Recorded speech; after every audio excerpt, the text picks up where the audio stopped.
chapter is located on the border of Miami and Johnson counties, Kansas. Due to recent immigration policies in several states, Kansas, like many other states, is concerned about the impact of immigration policies on agriculture. Let's explore how immigration policies impact the agricultural industry in the United States. This is the first hearing to discuss HB 2372. The court reporter will now read the bill in current state. HB 2372 states that public employers must enroll in the E-Verify program. Any contractor that is awarded a contract in excess of $5,000 by any state or municipality must confirm that the contractor is enrolled and participates in the E-Verify program. The bill will prohibit any state or municipality from adopting a policy that would limit or restrict the enforcement of federal immigration laws. Any legal resident of Kansas could bring action in district court against any state official, agency, or municipality that adopts a practice or policy that limits or restricts the enforcement of federal immigration laws. HB 2372 would require that city, state, and county law enforcement officers make a reasonable attempt through the federal government to determine the citizenship and immigration status of persons legally stopped, detained, or arrested if there is a reasonable suspicion that the person is an alien and is unlawfully in the United States. The bill would make it a Class A misdemeanor to intentionally conceal, harbor, or shield an illegal alien. Thank you. Before we begin, I would like an introduction from each of our parties here today. Ms. Hannon, we'll start with you. My name is Sarah Newman. I'm a lawyer with the Kansas Livestock Association, and I'm greatly concerned with any immigration policy in Kansas. I don't want Kansas agriculture to be impacted like Georgia, whose agriculture industry has been greatly devastated. My name is Kristen Murray, and I am the CEO of Kansas Meat Incorporated. This bill will negatively affect my corporation as well as all meat packing plants in Kansas because, statistically speaking, meat packing plants have higher percentages of illegal immigrants as employees. I do not condone illegal immigration, but natural-born citizens are not willing to take jobs in my plant because it is hard work and cheap pay. My name is Naomi Corkell, and I am an economist for the company Ag Freedoms Incorporated. I am very concerned about the state of our great nation. Capitalism is being suppressed by our leniency with illegal immigrants. They are draining our tax dollars for receiving free health care, and they are taking jobs away from hardworking American citizens who need those jobs to support their families. My name is Christina Raymond, and I'm concerned that immigration is having a negative effect on our local economy. I'm here today to educate you about an immigration law for Kansas. I've been a senator in Kansas for more than 15 years, and I know what Kansans need. Thank you all for being here today to discuss this immigration policy in Kansas. The floor is now open for discussion on HB 2372 with open deliberation for immigration. Chairman Harrison. The Senate recognizes the lawyer with the Kansas Livestock Association, Sarah Newman. Thank you, Chairman Harrison. As you all may know, undocumented workers make up about 5% of the U.S. workforce, but in agriculture, it is as much as 25%. Ms. Murray and I are here today to plead to you how devastating an immigration policy would be on agriculture in Kansas. I think we can learn a lot from our fellow states of Georgia and Alabama on the unforeseen impacts that Georgia, HB 87, and Alabama, HB 56, has had on the agriculture industry. Hey Sarah, just curious, what's Georgia known for? Hulk Hogan? No, that's not what I'm thinking of. Is it Ray Charles? No, I don't think that's it either. Oh, Georgia is known for peaches. Kristen, that brings up a good point about the devastating effects that HB 87 has had on the peach market in Georgia since they adopted the bill on May 13, 2011. Since the passage of the bill, 40 million pounds of peaches rotted and were not harvested because agricultural producers had no workers to harvest the fields. And not only did 50% of peaches go to waste, equating to $400 million in lost economic impact, but it is estimated that this will have a $1 billion economic strain on Georgia. According to the American Meat Institute, in 2009, the meat industry generated $10.8 billion of economic activity in Kansas alone. Imagine the economic strain on Kansas if an immigration law were passed. HB 87 is the reason why Georgia is short 5,000 workers in agriculture. In Georgia, 7% of the workforce is undocumented. That is an estimated 325,000 jobs. If these workers leave, it could cost Georgia $21.3 billion in economic activity. It's not like costing Georgia money. According to CNSU's, deporting one illegal immigrant costs $12,500. And according to the Georgia Agribusiness Council, 11,000 jobs remain unfilled due to undocumented packing, and prepared meat products creates the largest portion of the food processing industry in Kansas. According to the Department of Labor, this industry employs over 18,700 people. As you can see, passing an immigration law in Kansas would cause the meat industry to be greatly impacted. I don't think Georgia politicians realize the agriculture and/or economical impacts that this law would have, but the effects are devastating. Ms. Hammond and I urge the committee to stop this bill before it advances through House committees. Thank you, Ms. Hammond and Ms. Murray, for your statements.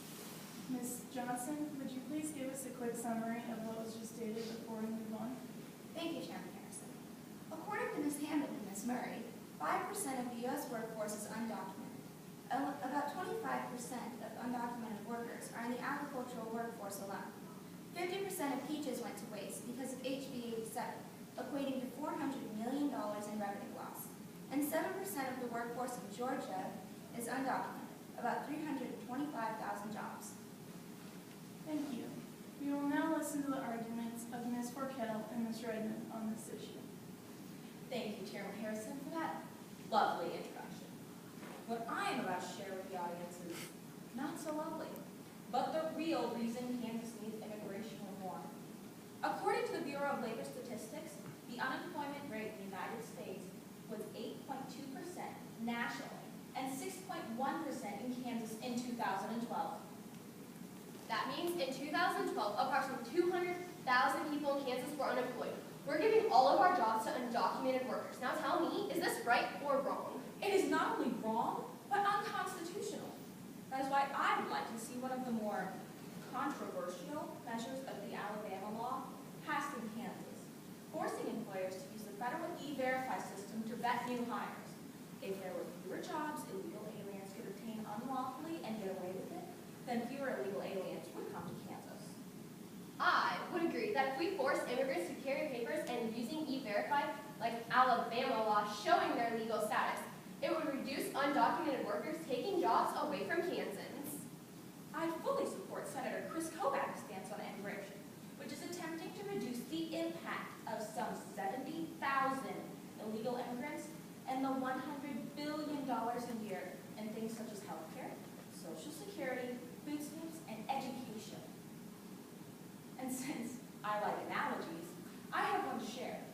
According to Benjamin Johnson, Executive Director of the National Immigration Council in Washington, D.C., it turns out illegal immigrants are not Peter Pan. They don't stay in this little never-never land where they never change, they never get any older, they never get any better at anything, and they're always poor. That's not what happens.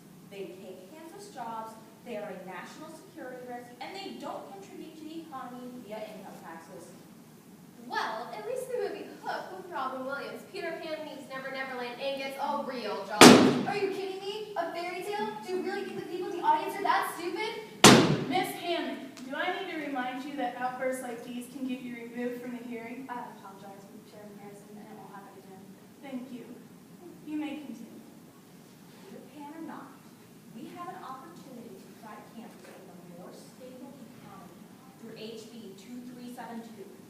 HB 2372 would attempt to guarantee that all workers would be documented, which would guarantee legal residents the opportunity to vie for jobs.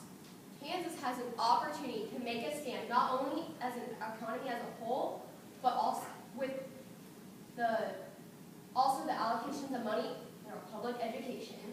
According to the report, the fiscal burden of illegal immigration on the United States taxpayers, Kansas was educating 18,845, or 3.6% of illegal immigrant children in kindergarten through 12th grade in 2010 and 2011.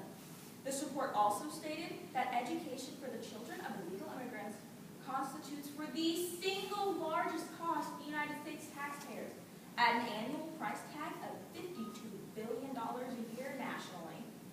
This is hard to swallow, since the Kansas-based state aid per pupil amount has decreased since 2005 to its current amount of $3,936 per student. If we were not educating illegal immigrants, we would have an additional $74 million in the education budget. Now, if you're so worried about agriculture, think about what you could do with $74 million.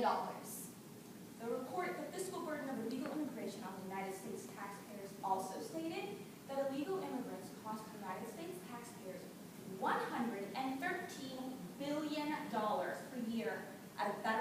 state, and local level.